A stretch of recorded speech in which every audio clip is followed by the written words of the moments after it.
What is going on, everybody? It is finally time for the grand finale of Hitman Absolution, with the final level, which is titularly called Absolution. You're safe now. So, story-wise, Blake Dexter's dead now, thanks to his dumbass running into his own landmines, which I think is the perfect canonic ending to this stupid character. And Victoria's safe again. All that's left is to eliminate the loose ends at the agency, which, big twist, Diana's not actually dead, and the letter that she wrote for him at the beginning is actually explaining to him that, Travis and his organization is evil, and they were secretly making clone assassins just like you. That's what Victoria was. So keep Victoria away from the agency. And then this whole pathetic cartoon cowboy Blake Dexter dude also wanted to get in on it. Without the agency's knowledge. But no need to go over this stupid story again. All we need to do is just eliminate Travis and his rogue agency division, because that's just how they're writing them off, as a rogue element. And to give context, they're at a cemetery in England looking for Diana's corpse because they don't believe that she's dead. Good luck. Anyways, let's get started. As soon as you start, you actually have a suppressed sniper with you, and that's actually a quirk of the game I never mentioned. You can conceal large rifles in your, magic pockets, or you make them invisible, or maybe 47 shoves them up his ass, I don't know. But just put the sniper away, we're not actually going to use it. Let that guy exit this room so that we can go down. And we're going to throw the vase to distract him back in here, because we're just going to cross this cemetery with a disguise. Because the amount of soldiers wandering around, the cover we have in the cemetery is insufficient for sneaking past all these soldiers, especially since we have to pick the goddamn lock at the exit. So, just knock this guy out, take his clothes. And then all we're gonna do is just walk to the other end, and then just sit and wait for our opportunity to pick the lock without getting seen. I hate these fucking lock-picking exits. Why? This one is really bad. It's almost as bad as that one in Attack of the Saints. Just walk the way I'm going so that you can avoid close contact to any of these guys. Go ahead and grab the evidence right there to boost your instinct a little bit, just in case you have to blend in, which you'll see soon that I ended up having to do that. The best thing to do is we're going to get into that left-hand corner over there where we can pretty much just stand freely and hide. But we need to go around this guy and then that guy over there that's trying to see us. So yeah, just carefully. Now, honestly, there isn't really a consistent way of doing this. I just like to say doesn't exist. Watch this. That guy up there almost sees me, so I'm like, oh shit, now I gotta blend in. So, wasting my instinct, just going to the damn corner. But the best way I can describe this, there's two balaclava guys that we're looking out for, and then another guy, that guy that almost saw us, we gotta watch out for him too. Basically, we need the two balaclava guys to be in a position where they can't see us, and then the other guy that's up there by the statue, he's gonna get literally a millisecond away from spotting us after we pick the lock, but he won't actually see us. That's how you do this. You just walk back and forth waiting for the opportunity. So yeah, one guy is standing right next to our exit, the other guy is standing to our right. And then the other guy's up by the statue. Like, you just gotta get lucky, basically. Okay, so I think door guy is moving, yes. We just need that guy to move. This should be the opportunity to go. Like I said, you will be a millisecond away from detection, but thankfully the trigger for the next checkpoint will happen before that happens. Don't round the corner yet. Watch out for him. This next checkpoint is technically a sandbox with a target. Jade, Travis's assistant. And no, this isn't a particularly good assassination checkpoint. It's way too small to really work. And it's not because small means bad. The Vixen Club was a really small map, and it was a decent decent assassination checkpoint. This one I don't really think is, because your options are ridiculously limited, and there's very little room to maneuver, even with the technician disguise, which we're about to get in just a second. So blend in past him.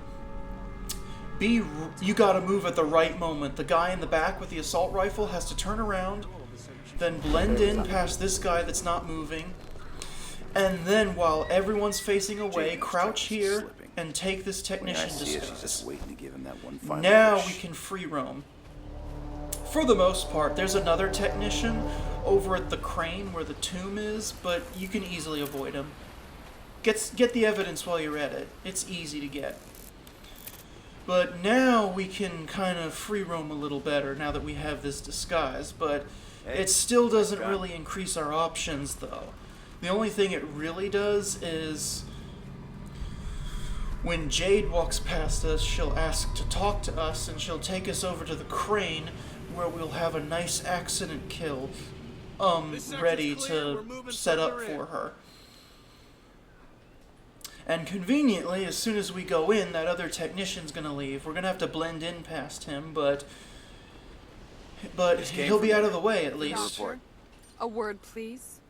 So yeah, just let Jade walk by you so that she will escort us to the tomb.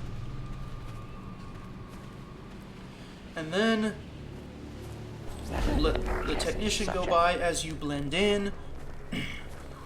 As soon as Jade starts talking, you can push the button and crush her with the tomb lid. Travis wants a complete Just make sure the technician is far away enough that he won't turn around and instantly blow your cover. But once she's crushed, we can just walk away and head straight to the exit. Again, we have to pick the lock to the exit, but at least this time there's not a million people looking at it. There's one soldier that could potentially look at it, but he's already walking away, so we don't even have to worry about him. Ironically, the last checkpoint is actually the easiest part of this entire level. And dare I say, the game. We have to eliminate this trio of super assassins called the Praetorians. And going back to the whole MacGuffin topic, oh my god, like, I said the Saints were pointless and stupid. Well, these guys don't look as stupid as the Saints, I'll give them that, but in terms of uselessness and MacGuffinness, I guess you could say, these guys make the Saints look as iconic as John Wick. Why? I don't even know why these guys are here. I should explain what I'm doing. There's tripwires everywhere. Use your instinct to see them so you don't get yourself blown up. We had to climb up a very specific spot, and then we had to climb up, while, sorry, I got distracted. Something came up on my computer screen. While no one was looking, and then the first Praetorian we killed was the guy with the headphones. And then we have to very quickly hide him behind this wall so that the guy with the hat, doesn't see us or the corpse. He's gonna be next. We're gonna fiberwire all three of these guys, and before you ask, no. There is literally no one else on this map except for these 3 targets. It's that easy. Like, I question the existence of it. What's the point if there's nobody except for the 3 people you have to kill? And it's not like these guys are hard to sneak up on. No, it's actually extremely easy. So you really don't have to hide these bodies like this. I'm solely doing it for the purpose of getting extra points, because why not? And now the last guy. He's on the other side over here. We're gonna go up here, and then we'll basically get the drop on him. I wish we could do like an Arkham style takedown, drop kick takedown or something, but unfortunately we can't. So once he's not looking, we can jump down and then garrote him. I can never say that right. Is it garrote or garrote? I don't even know. But anyways, they're all dead now. And we can, again, no point to hide the body, but extra points, so why not? One thing about these Praetorians, they all look exactly the same, like they're identical triplets, yet they're somehow not related because their last names are all different. How is that? Are these guys... Come to think of it, if you want me to come up with a theory, maybe they're leftovers of the cloning technology that the franchise had. You know, creating like Mark Parchesi or whatever. That's just theory. Evidence, because why not? But be very careful running around here. You do not want to hit one of the tripwire lasers and blow yourself up, especially now that we're almost done. But what you do want to do is pick up the explosives right in front of this door, plant them on the door, and then blow up the door to end the level. Alright, let's see the climactic final confrontation with Benjamin Travis. He's basically the secondary villain of this story, and I hardly ever mentioned him. You never did get it, did you big bald fuck? Well, she was made to be a killer, just like you.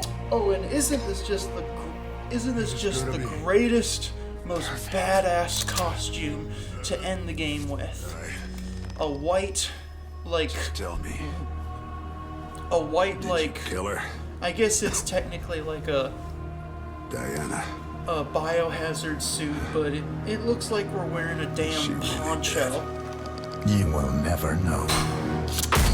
Alright. Game over. I beat it.